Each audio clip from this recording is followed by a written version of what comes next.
Well, breaking news right now in Raleigh. The State House has just given the go-ahead to put a constitutional amendment to ban gay marriage on the May ballot. John Camp joins us live from the Legislative Building with the details. John, this is a pretty big deal, isn't it?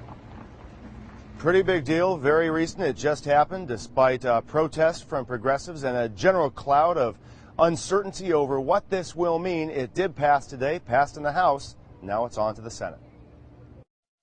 I tell you what I'm amazed at. I'm amazed that there's a controversy.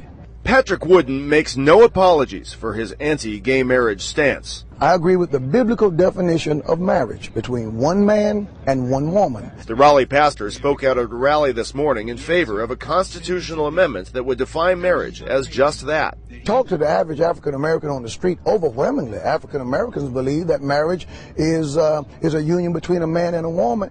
But proof of how tricky this issue is, NAACP leader William Barber put out this statement today urging people to oppose the amendment. That same messiness can be found in rank-and-file lawmakers. Clearly, there were some people who were inclined to support the bill who did feel like that the political considerations were an issue. And that's part of the reason House Speaker Tom Tillis agreed to change the referendum date to May instead of November. That's what a constitutional amendment needs. The debate today is just whether to bring it up for a popular vote and win. So you think of a better chance of getting it passed in May than in November? I think that's correct.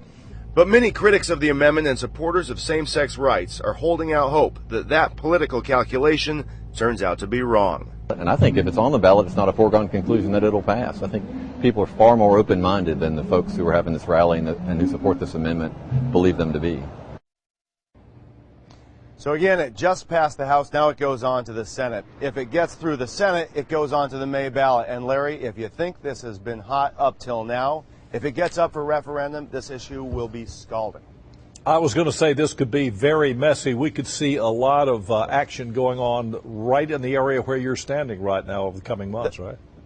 That's absolutely right. And we will become a center point for a national spotlight. Think about every time this issue has come up, state upon state upon state. This will be the state and the focus of national attention. All right, there we have it. John, thank you for that. Well,